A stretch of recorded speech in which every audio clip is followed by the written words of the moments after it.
Power of subconscious mind. यह पुस्तक आपके जीवन में चमत्कार कैसे कर सकती है। मैंने दुनिया भर में सभी तरह के लोगों के जीवन में चमत्कार होते देखे हैं। चमत्कार आपके साथ भी हो सकते हैं, बशर्ते आप अपने अवचेतन मन की जादुई शक्ति का इस्तेमाल शुरू कर दें। यह पुस्तक आपको यह सिखाने के लिए लिखी गई है कि आप अपने अवचेतन मन की शक्ति से अपनी तकदीर खुद कैसे बनाएं। इंसान अपने अवचेतन मन में जैसा सोचता है वैसा ही वह बन जाता है। क्या आप इन सवालों के जवाब जानते हैं? एक व्यक्ति दुखी होता है जबकि दूसरा खुश क्यों होता है? एक व्यक्ति सुखी और समृद्ध क्यों होता है जबकि दूसरा गरीब और दुखी क्यों होता है? एक व्यक्ति भयभीत और तनावग्रस्त क्यों होता है जबकि दूसरा आस्थावान तथा आत्मविश्वासी होता है? एक व्यक्ति के पास सुंदर आलीशान बंगला क्यों होता है जबकि दूसरा झोपड़पट्टी में क्यों रहता है? एक व्यक्ति बहुत सफल क्यों होता है जबकि दूसरा बुरी तरह असफल क्यों होता है? एक वक्ता उत्कृष्ट और असाधारण रूप से लोकप्रिय क्यों होता है जबकि दूसरा औसत और अलोकप्रिय होता है? एक व्यक्ति अपने काम या पेशे में जीनियस क्यों होता है जबकि दूसरा जिंदगी भर मेहनत करने के बावजूद कुछ हासिल नहीं कर पाता? एक व्यक्ति तथाकथित कथित असाध्य बीमारी से ठीक क्यों हो जाता है जबकि दूसरा नहीं हो पाता? इतने सारे अच्छे, दयालु और धार्मिक लोग इतनी ज्यादा मानसिक और शारीरिक यातना क्यों झेलते हैं? कई अनैतिक और अधर्मी लोग सफल, समृद्ध तथा स्वस्थ क्यों होते हैं? एक व्यक्ति का वैवाहिक जीवन सुखमय क्यों होता है जबकि दूसरे का दुखी और कुंठित क्यों होता है? क्या आपके चेतन और अवचेतन मन की कार्यशैली में इन सवालों का कोई जवाब मिल सकता है? निश्चित रूप से मिल सकता है। यह पुस्तक क्यों लिखी गई? इसी तरह के बहुत से सवालों के जवाब बताने की गहरी इच्छा के कारण ही मुझे यह पुस्तक लिखने की प्रेरणा मिली। मैंने मस्तिष्क की आधारभूत सच्चाइयों को सरलता भाषा में समझाने की कोशिश की है। मैं मानता हूँ जीवन और मस्तिष्क के मूलभूत तथा आधारभूत नियमों को रोजमर्रा की सरल भाषा में समझाना पूरी तरह संभव है। आप इस पुस्तक में वही भाषा पाएंगे जो अखबारों, पत्र पत्रिकाओं, ऑफिसों और घरों में मिलती है। मैं आपसे इस पुस्तक का अध्ययन करने और इसमें बताई तकनीकों को अमल में लाने का आग्रह करता हूँ। मुझे पूरा यकीन है कि ऐसा करने पर आप उस चमत्कारी शक्ति को जान जाएंगे जो आपको दुविधा, दुख, उदासी और असफलता के कुचक्र से बाहर निकालेगी। यह शक्ति आपको अपनी सच्ची मंजिल तक पहुंचाने का मार्गदर्शन देगी, आपकी समस्याएं सुलझाएगी, आपको तथा शारीरिक पीड़ियों से मुक्त करेगी और आपको स्वतंत्रता, खुशी व मानसिक शांति के राजसी मार्ग पर पहुंचा देगी। आपके अवचेतन मन की यह चमत्कारी शक्ति आपकी हर बीमारी ठीक कर सकती है, आपको दोबारा स्वस्थ, उत्साही और शक्तिशाली बना सकती है। जब अपनी आंतरिक शक्तियों का प्रयोग करना सीख लेंगे तो आप डर की कैद से मुक्त हो जाएंगे और ऐसे आनंददायी जीवन का स्वाद चखेंगे जिसे पॉल ने ईश्वर की संतानों की आनंददायक मुक्ति कहा है। चमत्कारी शक्ति कैसे पाएं? हमारे लिए अवचेतन मन की चमत्कारी शक्ति का सबसे बड़ा प्रमाण यह होगा कि हमारी बीमारी ठीक हो जाए, तब हमें इस पर भरोसा हो जाएगा। कई साल पहले मैंने अपने एक ट्यूमर का इलाज किया जिसे डॉक्टरों की भाषा में सरकोमा कहा जाता है। मैंने यह इलाज अपनी अवचेतन मन की उस शक्ति के माध्यम से किया जिसने मेरे शरीर की रचना की है और जो मेरे सभी महत्वपूर्ण शारीरिक कार्यों को नियंत्रित करती है। उस ट्यूमर को मैंने जिस तकनीक से ठीक किया, वह तकनीक इस पुस्तक में आगे विस्तार से बताई गई है।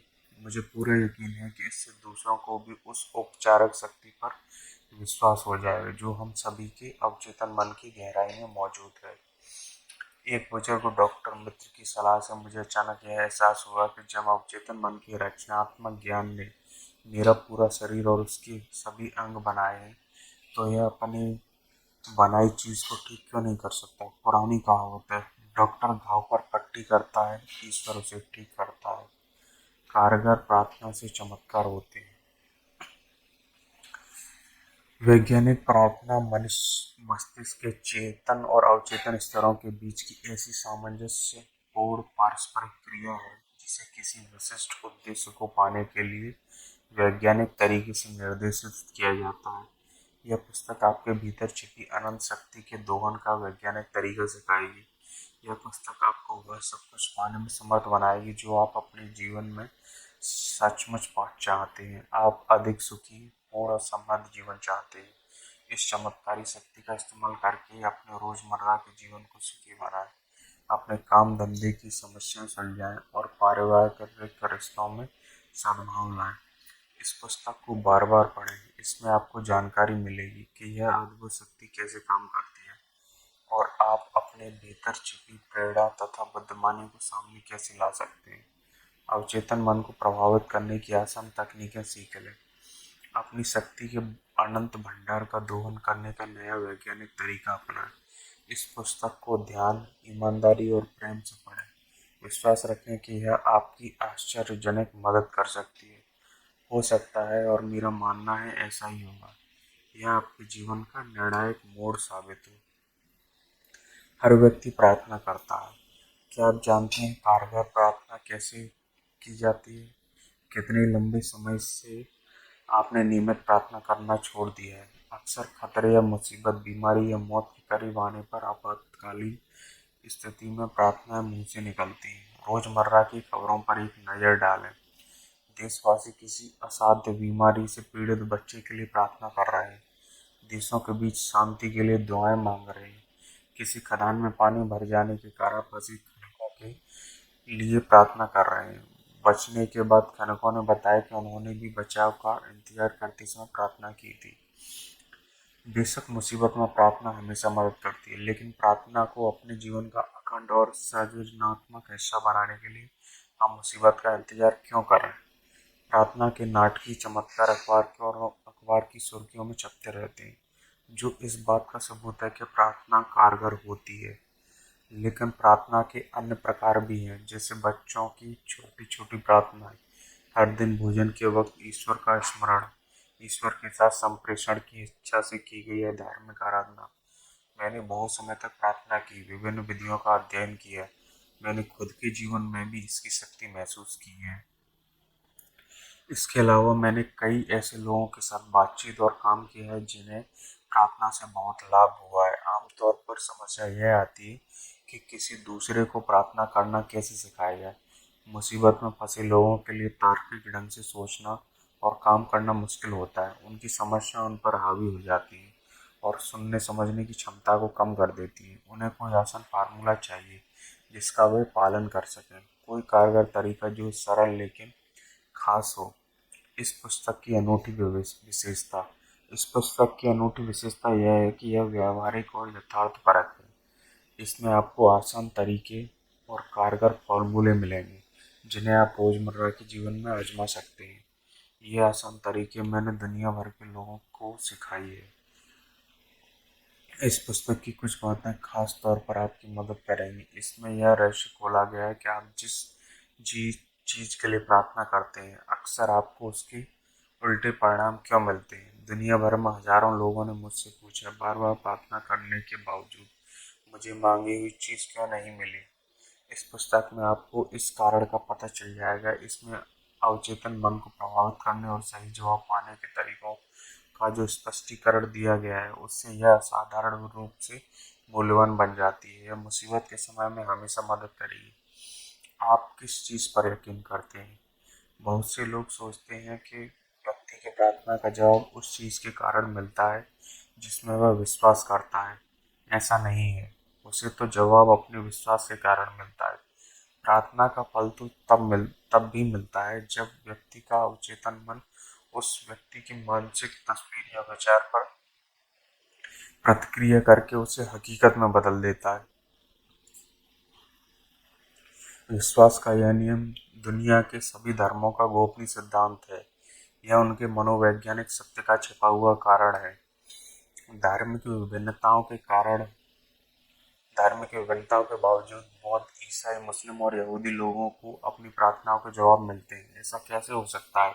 इसका कारण यह है प्रार्थना के जवाब किसी खास आस्था, धर्म, जुड़ाव, कर्मकांड, संस्कार, आराधना, भजन, मंत्र, बलि या चढ़ावे के कारण नहीं मिलते हैं। जवाब तो उस आस्था या मानसिक स्वीकृति के कारण मिलते हैं जिसके साथ प्रार्थना की जाती है। जीवन का नियम आस्था का नियम है। आस्था या विश्वास को संक्षेप में आप मस्तिष्क का विचार कह सकते हैं। व्यक्ति जैसा सोचता है, महसूस करता है और विश्वास करता है, वैसे ही उसके मन, शरीर और परिस्थितियों की स्थिति होती है। आप क्या कर रहे हैं और क्यों कर रहे हैं, यह जान लेने के बाद आप अवचेतन मन की मदद से ऐसी तकनीक तैयार कर सकते हैं जो आपको जीवन की सभी अच्छी चीजें दिलाए। सफल प्रार्थना का मूल अर्थ मनोकामना पूरी होना है। इच्छा प्रार्थना है। हर व्यक्ति सेहत, खुशी, सुरक्षा, मानसिक शांति और सच्ची अभिव्यक्ति की इच्छा रखता है, लेकिन हम में से कितने लोग इन्हें पा लेते हैं। यूनिवर्सिटी के एक प्रोफेसर ने कुछ समय पहले मुझसे कहा था, मैं जानता हूँ कि अगर मैं अपने मानसिक नजरिए को बदल दूं और अपने भावनात्मक जीवन को नई दिशा दे दूं, तो मेरे हृदय की स्थिति सुधर जाएगी। मैं यह बात जानता हूँ। दिक्कत यह है कि मेरे पास ऐसा करने की कोई तकनीक, प्रक्रिया या कार्यविधि नहीं है। मेरा मस्तिष्क कई समस्याओं पर इधर उधर भटकता रहता है और मैं कुंठित, दुखी तथा पराजित महसूस करता हूँ। इस प्रोफेसर के मन में संपूर्ण स्वास्थ्य की इच्छा थी। उसे तो यह सिर्फ उसे तो सिर्फ यह ज्ञान नहीं था कि उसका दिमाग कैसे काम करता है। इस ज्ञान से वह अपनी मनोकामना पूरी कर सकता था और यही हुआ। इस पुस्तक में बताई औपचारिक विधियों के इस्तेमाल से वह पूर्ण स्वस्थ हो गया। सभी व्यक्तियों में शाश्वत मस्तिष्क अंश है। आपके अवचेतन मन की चमत्कारी शक्तियाँ उस समय भी मौजूद थी जब आप या मैं पैदा भी नहीं हुए थे, जब कोई चर्च नहीं था, जब दुनिया ही नहीं थी। जीवन की महान शाश्वत सच्चाइयाँ और सिद्धांत उस समय भी मौजूद थे जब कोई धर्म शुरू नहीं हुआ था। मैं आपसे आग्रह करता हूँ कि आगे आने वाले अध्याय में आप इस अद्भुत, जादुई, काया पलट कर देने वाले शक्ति तथा उसकी उपयोगिता को अच्छे से जान लें। यह मानसिक और शारीरिक घावों को भर देगी, डरे हुए मन को हौसला बंधाएगी और आपको गरीबी, असफलता, दुख, कमी तथा कुंठा की सीमाओं से पूरी तरह आजाद कर देगी। आपको तो बस मानसिक और भावनात्मक रूप से उस अच्छी चीज के साथ जुड़ना है जिसे आप हकीकत बनाना चाहते हैं। आपके अवचेतन मन की रचनात्मक शक्तियाँ इसी के अनुसार प्रतिक्रिया करेंगी। आज ही, अभी शुरुआत कर दें। अपने जीवन में चमत्कार होते देखें। ऐसा तब तक करते रहें जब तक कि सूरज न निकल आए और अंधेरा दूर न हो जाए।